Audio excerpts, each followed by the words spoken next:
The obsidian corridor stretched before the UES Nighthawk like a wound in the fabric of space, a treacherous region where electromagnetic storms danced between razor-sharp asteroid fields and the remnants of forgotten civilizations. Here, in this graveyard of cosmic ambitions, Captain Novik knew survival was an art form practiced with cold precision. Her cybernetic eye flickered, quantum-linked neural interfaces parsing vast streams of data in microseconds. Unlike standard military-grade augmentations, Novik's eye was a testament to human ingenuity, a custom-built marvel salvaged from the wreckage of her past and rebuilt to become something entirely new. Each micro-movement of her artificial pupil calculated potential threats with ruthless efficiency. Incoming signature, Lieutenant Marcus Chen announced, his voice calm despite the potential danger. Krisath Reconnaissance Squadron. 5 vessels, configuration Gamma 7. They're preparing long-range scanning protocols. Novik's lips curled into the barest hint of a smile. The Krisath, masters of interstellar intelligence gathering, renowned for their ability to strip away the secrets of any vessel unfortunate enough to cross their path. For most species, a Krisath scan was tantamount to a full medical and technological autopsy. For humans, it would be something else entirely. The bridge of the Nighthawk hummed with a unique energy. Unlike traditional warships with their rigid military aesthetics, this vessel felt almost organic. Adaptive metamaterial hull plates seemed to breathe, microscopic quantum circuits constantly realigning, preparing. To an untrained eye, the ship might have looked vulnerable, a lone human vessel drifting through one of the most dangerous regions of known space. But vulnerability was an illusion. Novik's mind drifted momentarily to the path that brought her here. 10 years ago, she had been a prisoner in a Krisath research facility, subjected to endless scientific investigations that were little more than systematic torture. They had believed her broken, her spirit crushed. They were wrong. Every scar, every moment of pain had been transformed into something powerful. The ship around her was proof, a living weapon born from the darkest moments of human resistance. Scanning beams approaching, Chen reported, a barely perceptible tension underlying his professional tone. They're using their newest Phantom-class long-range array, quantum entanglement protocols active. On the view screen, the Krisath reconnaissance ships moved with predatory grace. Sleek obsidian hulls bristling with scanning equipment, they approached with the confidence of a species that had never known true defeat. Sophisticated sensor arrays extended, quantum-linked tendrils of pure information preparing to penetrate every microscopic layer of the Nighthawk structure. They had no idea what was coming. The ship's defensive systems were more than mere technology. They were a living, breathing ecosystem of quantum-adaptive algorithms. Dr. Elena Chin, the brilliant half-mad scientist who designed the system, called it a technological immune response. Each molecule of the hull was programmed with complex defensive instructions, capable of not just blocking scans, but of transforming incoming energy into something entirely unexpected. Scanning beam contact in 3, 2, 1. Chen's voice was clinical, almost detached. Novik's cybernetic eye pulsed with a soft blue light. "Let them come," she whispered. Lead scanner Vexnar adjusted the quantum resonance calibrators with practiced precision. In 37 standard galactic cycles of service, he had never failed a reconnaissance mission. The Krisath surveillance network was the most advanced in known space, a fact every intelligent species understood and feared. The human vessel looked almost pathetic. A single ship drifting in the treacherous obsidian corridor, completely exposed. Vexnar's multiple eyes, each capable of perceiving different electromagnetic spectrums, focused on the target. His subordinates watched with a mixture of professional detachment and anticipatory excitement. Initiating primary quantum entanglement scan, Vexnar announced, his vocalization translator converting his complex biolinguistic clicks into standard galactic communication. Full spectral analysis. Penetration depth. Maximum. The first quantum tendrils of the scanning beam touched the Nighthawk's hull. Everything changed in an instant. What happened next defied every known principle of technological interaction. The scanning beam didn't just fail, it transformed. Like a living virus, the energy began to propagate through the Chrysath ship's systems, turning their most sophisticated technology into a weapon of total destruction. On the lead surveillance vessel, holographic interfaces erupted in cascading explosions of light and sound. Quantum communication networks collapsed in milliseconds, each node of the complex system cannibalizing the next in a digital apocalypse. I-cores that had taken generations to develop began to melt, their intricate quantum circuits burning from the inside out. Vexinar's primary sensory cluster experienced something impossible. The scanning energy didn't just breach their defenses, it understood them. Each Chrysath technological safeguard was systematically identified, analyzed, and then utterly destroyed. It was as if the very concept of scanning had been weaponized. Defensive protocols. He screamed, but the words were already meaningless. The other 4 ships in the patrol experienced similar fates.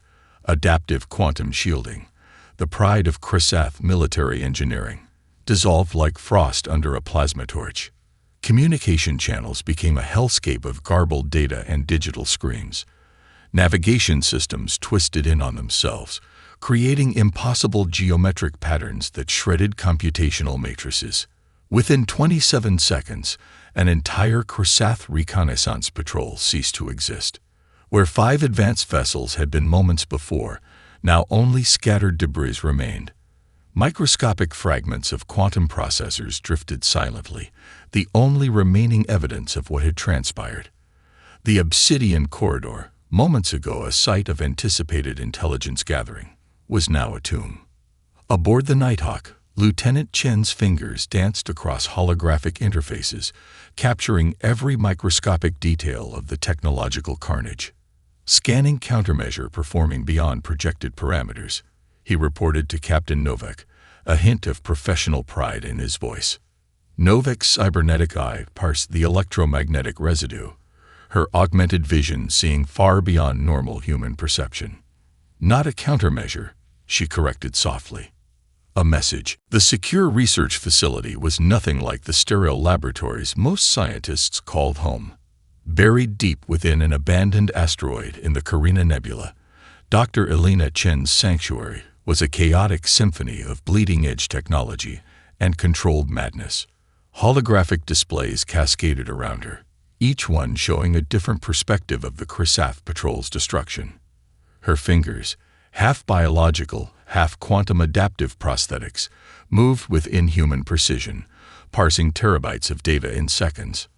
Not just a defense, she muttered, her voice a low, intense whisper. It's alive. The scanning countermeasure was her magnum opus, a technological child born from the deepest wells of human suffering and innovation. Each line of code, each quantum circuit was etched with memories of loss, of her entire research team, systematically erased by alien intelligence agencies. 10 years ago, they had come in the night, a joint operation of the Geril Concordance and Chrysath intelligence networks. 23 of the brightest human researchers working on adaptive quantum technologies simply disappeared. Official reports called it an academic relocation. Elena knew the truth. They were murdered, eliminated to prevent humanity from developing technologies that could challenge alien technological hegemony. The primary display flickered, revealing a microscopic view of the defensive system's core. It wasn't just a piece of technology, it was an evolving intelligence. Each interaction with an external scanning beam became a learning opportunity. The system didn't just defend, it analyzed, adapted, and prepared counter-strategies in milliseconds. Captain, she called out to Novak, who was reviewing mission logs on another section of the facility. You need to see this. The scanning countermeasure was revealing its true nature. It wasn't a static defense mechanism, but a living, breathing technological ecosystem. During the Chrysath encounter, the system had done more than just neutralize the scanning beams. It had completely mapped the aliens' technological infrastructure, identifying vulnerabilities that could be exploited in future encounters. Novak approached, her cybernetic eye synchronizing with the research displays. "Explain," she commanded, her voice a blend of scientific curiosity and military precision. Chen pulled up a complex holographic model. "It's not just absorbing information. The system is creating a comprehensive database of alien technological signatures. Every scan attempt becomes a two-way intelligence-gathering operation. We're not just defending, we're learning."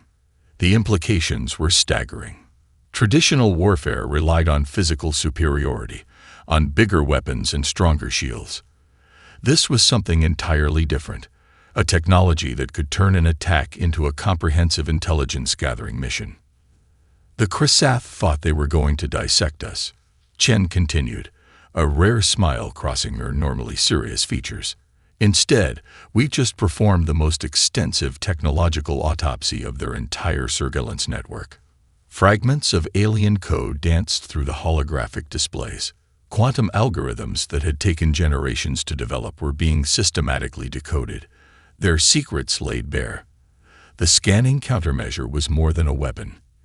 It was a key to understanding the technological foundations of species that had oppressed humanity for decades. The Concordat Station Omega hung in space like a monument to galactic political power. A massive construct of interlocking rings and shielded chambers, it was the nerve center where the most powerful species in the known universe made decisions that shaped entire civilizations. Today, those decisions were falling apart. Ambassador Krelax of the Gerald delegation slammed his multi-jointed appendage against the crystalline conference table. The holographic displays flickered with fragments of the Krisath patrol's final transmission, a digital nightmare that defied every known principle of technological interaction. "This is impossible," he proclaimed, his translation matrix converting his complex biolinguistic emissions into standard galactic communication. "A single human vessel cannot neutralize an entire Krisath reconnaissance squadron." Around the circular chamber, representatives from 12 major galactic civilizations sat in stunned silence. The Arcane delegation's sensory tendrils trembled. The silicon-based quorum representatives seemed to crystallize with tension. Even the notoriously impassive void merchants looked shaken. Ambassador Lyra Rodriguez, the human representative, remained infuriatingly calm. Her augmented posture and neural-linked data interface marked her as something different, not just a diplomat, but a living bridge between human technological innovation and galactic politics. "Impossible," she repeated, one eyebrow slightly raised. "Or simply something you've never encountered before." The holographic displays continued to cycle through the destruction of the Krisath patrol. Each replay revealed new layers of technological complexity. The scanning countermeasure wasn't just a defensive system. It was a living, evolving intelligence that seemed to understand alien technologies at a fundamental level. "We've intercepted communication networks," announced the quorum representative, its crystalline voice resonating with digital undertones. "The human technology is spreading, not physically, but through information networks. It's adapting." Panic began to spread like a quantum virus. For generations, the Galactic Concordat had maintained control through information superiority. Surveillance was their primary tool of governance. Species were categorized, monitored, controlled, kept in carefully maintained technological hierarchies. Humanity had always been considered a developing species, one to be watched and managed. No longer. Intelligence agencies across multiple star systems began emergency protocols. Scanning technologies were being recalled. Communication networks were being isolated. The very tools of galactic control were being dismantled out of pure, primal fear. "We cannot allow a single human technological breakthrough to destabilize." Krelax began, but Rodriguez cut him off. "Allow," she said, her voice soft, but laden with centuries of accumulated human resistance. "We're not asking for permission." The political landscape was transforming in real time. Alliances that had stood for millennia began to fracture. The void merchants, always quick to recognize a potential technological advantage, were already sending discreet communication packages to human research facilities. The Arcani were recalibrating their entire intelligence-gathering doctrine. The void between star systems became a chessboard of predation and survival. 5 hunter-killer squadrons from different alien civilizations converged on the last known coordinates of the UES Nighthawk. The Geril Pursuit Decimators led the charge, sleek vessels designed for absolute technological dominance, each equipped with scanning arrays that could theoretically strip a planet bare of its secrets. Aboard the Nighthawk, Captain Arya Novak watched the pursuit unfold with a predator's calm. Incoming intercept vectors, Lieutenant Marcus Chen announced, his fingers dancing across quantum-adaptive holographic interfaces. 3 distinct approach patterns: Geril lead group, Chrysath secondary support, Arcani flanking formation. The ship's adaptive hull seemed to breathe, microscopic quantum circuits realigning with each passing moment. This was more than a pursuit, it was a test. Every alien civilization was desperate to understand the technology that had humiliated their most advanced reconnaissance capabilities. Novak's cybernetic eye parsed multiple dimensional tracking models simultaneously. "They're not just hunting us," she murmured. "They're trying to study us." The first wave of scanning attempts began. Where any other vessel would have presented a target, the Nighthawk became something else entirely. Incoming quantum probes found themselves redirected, their energy transformed and analyzed faster than the pursuing ships could comprehend. It was like watching a predator not just defend against hunters, but actively hunt them back. Geril lead ship is experiencing quantum cascade failure, Chen reported, a hint of professional satisfaction in his voice. Their primary scanning arrays are being systematically dismantled by our defensive network. Each pursuit became a lesson. The alien vessels, designed for absolute technological superiority, found themselves transformed from hunters to prey. Scanning beams became conduits of information, not about the Nighthawk, but about the hunters themselves. Dr. Elena Chen's technological marvel was proving to be something far beyond a mere defensive system. It was a living, learning intelligence that turned every attack into an opportunity for comprehensive intelligence gathering. The Arcani flanking formation suddenly found their most advanced stealth technologies rendered transparent. Quantum entanglement circuits that had taken generations to develop were being comprehensively mapped and analyzed in real time. Their pursuit was feeding the very system they hoped to understand. Adaptive response protocol activated, the ship's AI announced in a voice that was neither fully human nor completely artificial. Technological signature database expanding. Predictive analysis at 98.7% accuracy. Novak allowed herself the briefest smile. They were no longer running. They were teaching. The void between star systems became a classroom, with the Nighthawk as the unexpected instructor. Each scanning attempt, each pursuit vector became another piece of data in a growing network of understanding. The alien civilizations hunting them were unknowingly providing the most comprehensive technological intelligence humanity had ever gathered. The interrogation chamber was unlike any alien detention facility. Located in a shielded section of the Nighthawk, it was a marvel of adaptive technologies that defied conventional understanding. Dr. Elena Chen stood before Zarek, a captured Geril senior technologist, her quantum-adaptive prosthetic hand casting a soft blue glow across the room. The alien's biomechanical restraints pulsed with intricate energy patterns, a constant reminder that escape was impossible. "You don't understand what you've created," Zarek spoke, its translation matrix rendering words that dripped with a mixture of fear and reluctant admiration. "This technology, it's not just a defense mechanism." Chen's smile was razor-sharp. "It's a revolution." The captured alien technologist represented more than a prisoner. He was a living key to understanding the full scope of the scanning countermeasure. As they spoke, microscopic quantum probes embedded in the interrogation chamber were systematically decoding the alien's neural patterns, extracting information far beyond traditional interrogation techniques. "The scanning system is spreading," Zarek continued, mandibles clicking in a pattern of technological despair. "Not physically, informationally. It's infecting communication networks across multiple star systems. Chen pulled up holographic displays that danced with complex algorithmic patterns. What looked like random data streams were actually a comprehensive invasion of alien technological infrastructures. The scanning countermeasure wasn't just a defensive tool, it was becoming a living, evolving intelligence network. Infection implies an external threat, she corrected. We're simply integrating. The truth was far more terrifying than any traditional weapon. The technology developed aboard the Nighthawk was systematically dismantling the most sophisticated surveillance systems in the known galaxy. Quantum communication networks that had taken generations to develop were being comprehensively mapped, analyzed, and potentially reprogrammed.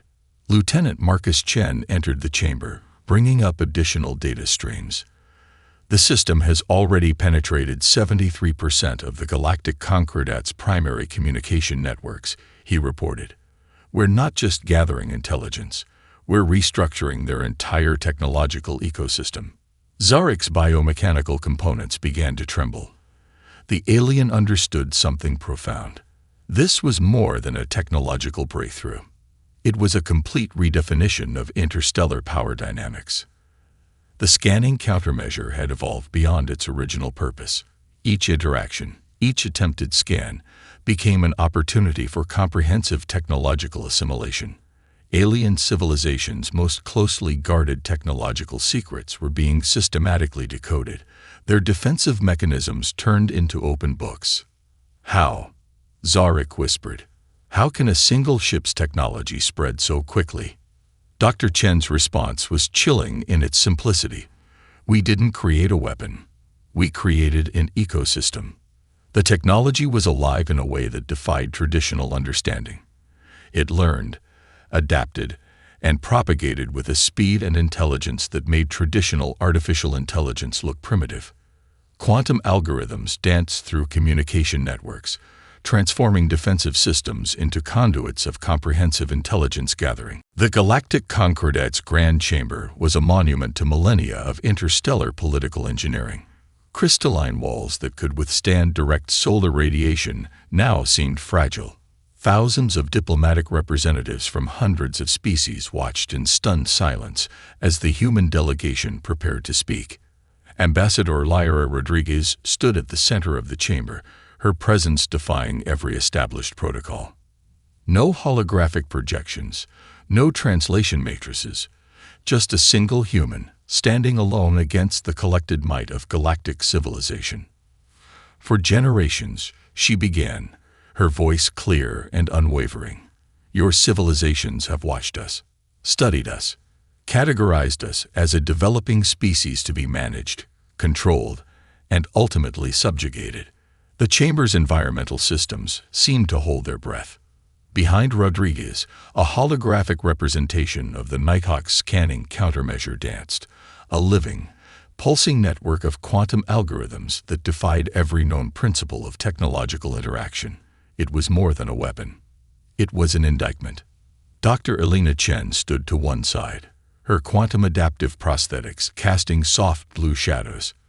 Beside her, Captain Aria Novak remained statue still, her cybernetic eyes scanning the room with a predator's precision. What you've witnessed is not an attack, Rodriguez continued. It is a response to centuries of systematic oppression.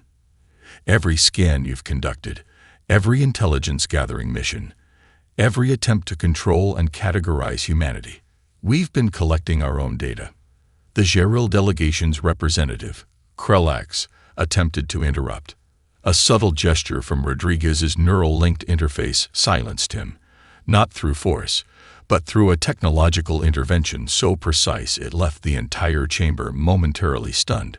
Fragments of classified communication networks began to display themselves.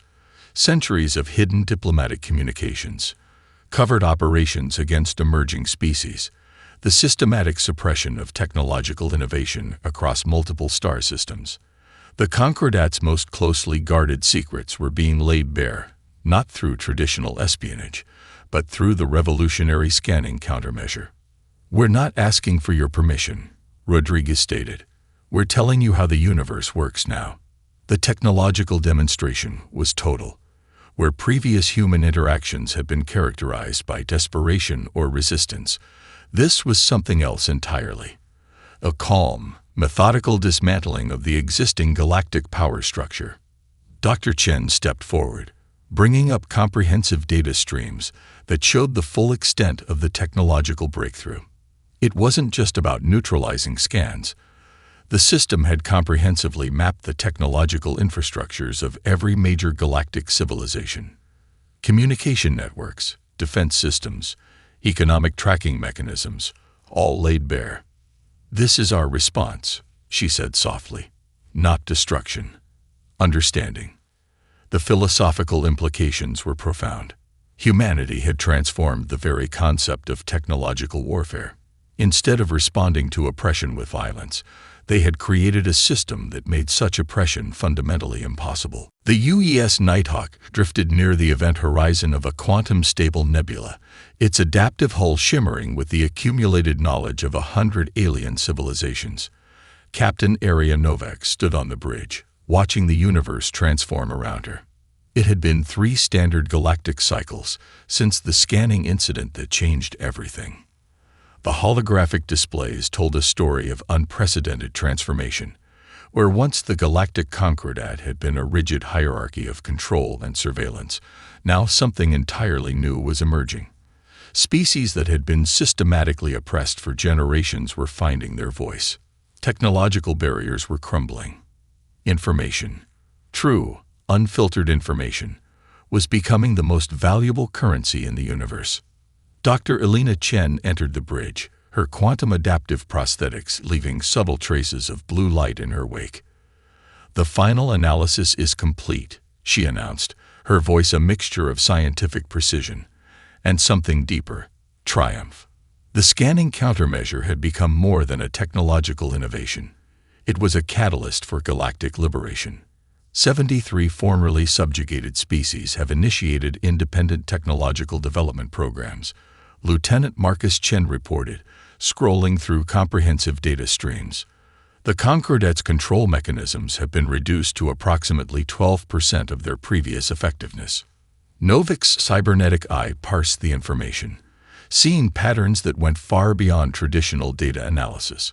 What had begun as a defensive technology had become a comprehensive platform for interstellar understanding. The Nighthawk was no longer just a warship. It was a beacon of a new kind of existence. The universe had learned a fundamental lesson. Humanity would not be cataloged, controlled, or contained. Diplomatic channels that once operated in shadowy secrecy were now transparent. Economic systems that had kept entire civilizations in technological poverty were being systematically dismantled. The very concept of interstellar governance was being rewritten. "We're not conquerors," Novik said softly, more to herself than to anyone else. "We're liberators." A transmission came through, an encrypted communication from a species humanity had never directly contacted. The Lyrian Collective, once a footnote in galactic intelligence reports, was now requesting a direct cultural exchange. Their message was simple yet profound. "We wish to understand." Dr. Chen brought up the communication protocols. "They're not asking for our technology," she observed. "They're asking to learn how we think." The transformation went beyond technological superiority.